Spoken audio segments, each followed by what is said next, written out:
셋째, 안전 문제는 무엇보다 우선한 국가적 과제로 삼겠습니다. 산재 사망을 예방하기 위해 책임과 의지를 갖고 관련 대책을 시행해 나가겠습니다. 타워 크레인 사고 예방 노력으로 작년에 사망사고가 단 한 건도 발생하지 않았습니다. 2022년까지 산재 사망자 수를 절반으로 줄이겠습니다.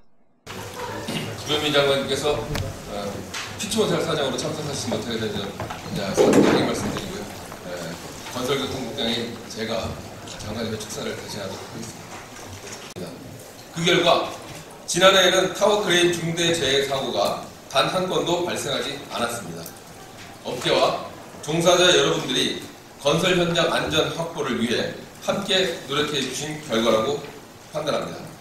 국민과 건설 현장의 안전을 위해 노사정이 한자리에 모여 토론하는 이 시간이 좀 늦은 감은 있지만 단순히 형식으로 끝나지 않도록 뜻깊은 시간이 되었으면 합니다. 방금 소개받은 한국노총 한국타워크레인 조종사 노동조합 대형국장 김영수입니다. 반갑습니다.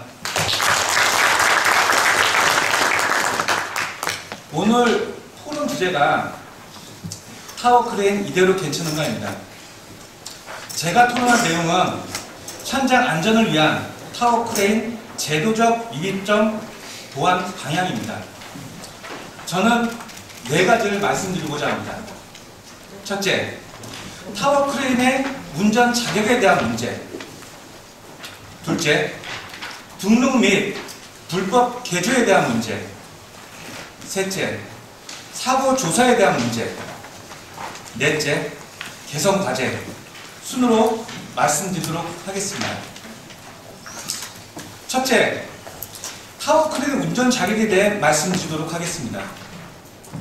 앞에 발표에서 보셔서 아시겠지만 건설 현장의 건물은 고충하러 가는 반면에 건설 현장에서 반드시 필요한 타워크레인은 그와는 반대로 불법 개조와 안전은 온데간데 없고 공중에 쫓겨 법망을 피해 소형 타워크레인이라는 건설 현장의 장비를 창궐하게 하였습니다. 자동차를 예를 들어 설명하도록 하겠습니다. 50cc 이륜 자동차를 시작해 배기량에 따라 경차, 소형차, 중형차, 대형차, 그리고 특수 자동차로 분류됩니다.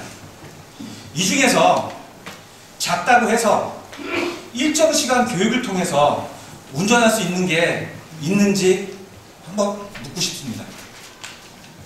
모두가 하나같이 면허증이 있어야만 운전이 가능합니다.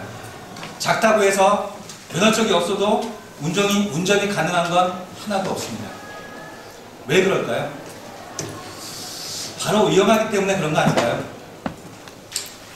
운전하는 본인의 생명도 그렇고 아차하면 여러 사람의 생명과 재산을 앗아갈 수 있기 때문에 충분한 자격을 검증하고 그것이 국가기관에서 인정을 해야만 그때야 비로소 운전할 수 있도록 자격을 부여하는 거 아니겠습니까? 얼마 전까지만 해도 타워크레인이라는 장비가 건설 현장에서 꼭 필요하지만 그만큼 위험하기 때문에 건설기계 조종사 면허증, 즉 타워크레인 자율증 제도를 만들어서 지금껏 운영하고 있습니다. 이것은 곧 건설 현장의 안전과 직결되는 동시에 소중한 생명을 지키는 것과도 일맥상통한다고 봅니다. 그러나 소형 타워크레인은 앞에서 발표한 내용처럼 20시간의 교육, 즉 8시간의 이론교육과 12시간의 실습을 통해서 자격증이 아닌 수료를 하고 현장에서 그 위험한 장비를 조종하고 있습니다. 더욱더 과반인 것은 이 12시간 동안 타워크레인을 조종하는 것이 아니라 잘하면 한두 번 조종기를 만지는 걸 그친다고 합니다. 이것은 저희 조합원이 직접 교육을 받아보고 또 현장 견학에서 본 내용을 그대로 말씀드리는 겁니다. 아까 국토부 국장이 계셨는데 바쁜 일 있으신지 지금 안 보이시는데요. 이러한 부분에 대해서 대형 유인 타워 크레인이 똑같이 작업함에도 불구하고 수년째 그 위험한 타워 크레인을 20시간이라는 교육을 통해서 운전하는 것이 과연 맞는지 국토부나 노동부에 질의하고 싶습니다. 그렇다면 현실을 한번 보도록 하겠습니다. 다들 운전면허증이 있고 운전을 하시는 걸로 알고 있습니다.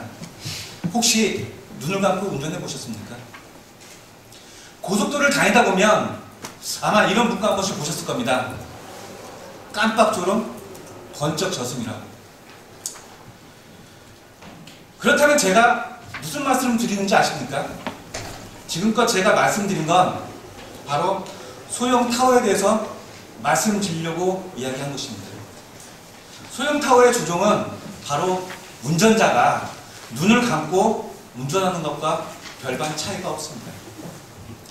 소형 타워 크레인, 대형 타워 크레인과 별반 다른 게 하나도 없습니다. 작업 방법, 조종하는 방법, 크기, 용도 하나도 다른 게 없습니다. 단 다른 게 있다면 그것은 바로 운전석이 없고 대형 타워 크레인은 적게 6톤부터 많게는 수십 톤까지 양중 능력이 있지만 소형 타워 크레인은 3톤 미만의 양중 능력을 가지고 있다는 것 뿐입니다. 자동차로 따지게 되면 아마 경차도 되겠죠. 현장에서 타워 크레인 작업을 조종하시는 분들 동선을 보면 적게는 90m, 크게는 140m가 넘습니다. 거기에 건물이 올라가게 되면 마라톤 선수가 뛰는 거리만큼 동선이 늘어납니다. 최대한 소형 타워 크레인은 조종실이 없기 때문에 지상에서 작업 현장에서 무전 조종기를 들고 최대한 시야 확보를 하기 위해 이동하면서 조종을 합니다. 포럼이 시작하기 전에 영상들을 보셨을 겁니다. 그리고 발췌하신 분들 영상을 보셨을 겁니다. 소형 타워 크레인 시야 확보를 하기 위해 그 좁은 마스트를 올라가서 비닐로 간이 조종석을 만들고 그것도 안 되면 상부 마스트 최상 발판에 비닐로 보호막을 쳐서 발판에 앉아서 조종을 합니다. 그러다 지치면 어떻게 하겠습니까? 아까 영상에서 보셨죠? 의자에 앉아서 담배를 피면서 한 손에는 리모컨을 쥐고 그리고 운전을 합니다. 저도 영상을 좀 준비하고요. 사진도 준비했는데 우리 자장 되시는 교수님께서 같은 거 하지 말라서 안 하렵니다. 대부분 현장에서 소형 타워 크레인을 조종하는 사람들을 보면 작업 반장이나 아니면 팀장, 일부 현장에서는 단종 소장이 직접 조종을 한다고 합니다. 그러다 보니까 조종하는 것만 아니고 이 소형 타워 크레인 조종사가 조종사도 되고 줄거리 작업자도 되고 신호수도 되고 한 발 더 나가서는 자기 스스로가 안전 관리자 역할까지도 합니다. 아까 혹시 제가 이거 사진을 못 본 것 같은데요. 제가 사진 한번 보도록 하겠습니다. 이 사진은 지금 동그라미 친 부분이 소형 타워 조종사입니다. 지금 위험하게 빔 위에서 조종을 하고 있죠. 그리고 그 앞에서 작업자가 자재를 받고 있습니다. 만약에 조종하는 사람이 발을 헛딛거나 밑으로 떨어지게 되면 조종사만 다치는 것뿐 아니라 오작동으로 인해서 자재를 받고 있는 저 작업자까지 생명이 위험하겠죠. 이것이 소형 타워를 조종하는 현실입니다.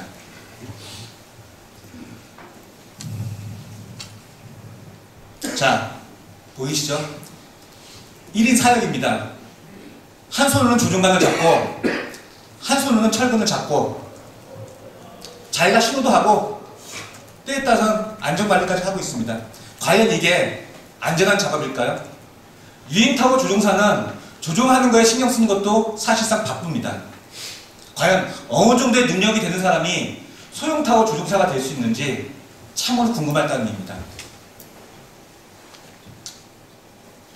만약에 진짜 지금 우리 대한민국을 보면 실업자 수가 엄청 많이 늘어나 있습니다. 만약 저 상태에서 전문적으로 간다 그러면 아마 일자리 세계는 만들어지지 않을까요? 신호수, 안전관리자, 줄거리 작업자, 일자리 창출도 가능하다고 봅니다. 또한 조종하는 조종사도 조종에만 신경 쓰기 때문에 안전사고를 그만큼 예방할 수 있지 않을까요?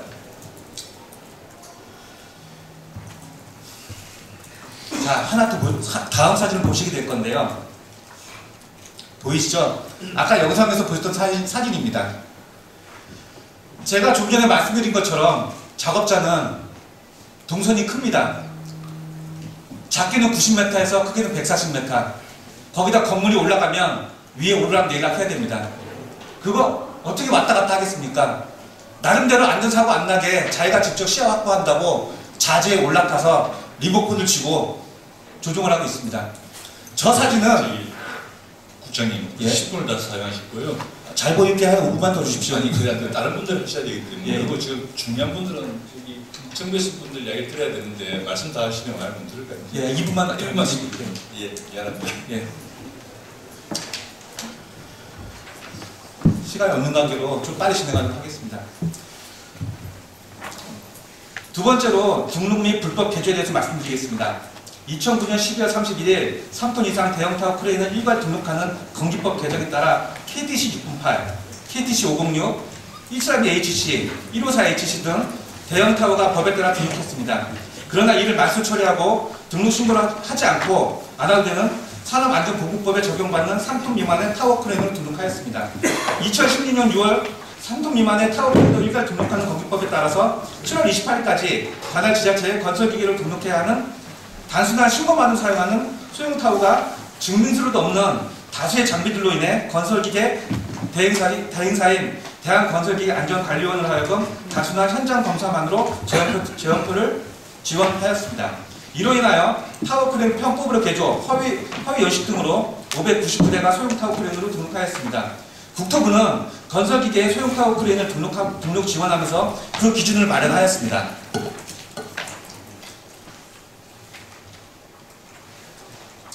자, 이것이 아까 영상에서 보신 50H입니다. 50H인데 63H로 개조한 내용입니다. 국토부에서 지원한다는 내용이 바로 이 내용입니다. 앞에 내용은 보셔서 아시겠지만 다 등록위원회의 심사 시 제작 연도를 분명히 기재하라고 얘기했습니다. 근데 제작 연도를 2013년도에서 2015년도로 속이고 50H를 63H로 바꾼 예입니다. 세 번째, 사고 조사에 대해서 말씀을 드리겠습니다. 딱 1분 남았습니다. 2019년도만 해도 벌써 5건의 소형타워 사고가 있었습니다. 그로 인하여 3명이 아까운 생명을 잃었습니다. 지금 현재까지만 이야기한 것만으로도 정리하더라도 소형타워 크레인이 작업 현장에서 살인 무기라고 불리는지 그 이유는 분명히 알 수 있다고 봅니다. 타워 크레인 노동조합에서는 수년 전부터 이러한 위험성과 관계기관과의 유착관계로 인하여 위험성을 수차례 알리고 항의하였습니다. 그럼에도 수십 대에 달하는 소형타워 크레인이 붕괴되고 넘어간 사고가 계속적으로 발생하였습니다. 2018년 10월 10일, 18일, 29일 국정감사에서 허위 편법, 불법 개조 등 국토부 장관이 불법 개조를 적발하여 등록 말소하겠다고 약속을 하였습니다. 그러나 계속적으로 사고가 발생함에도 불구하고 건설 현장에서 오히려 소형타워 사용량이 증가하고 사고 또한 하루가 멀다 발생하고 있습니다. 정부는 국민의 생명과 재산을 지키기 위해 노력하는 반면 국토부는 무엇을 숨기고 무엇을 지키기 위해 해결책을 고사하고 여직 제한이라는 제도를 사활을 걸고 계시는지 국민의 한 사람으로서 그리고 타워 크레인을 조종한 한 사람으로서 도저히 납득이 되질 않습니다.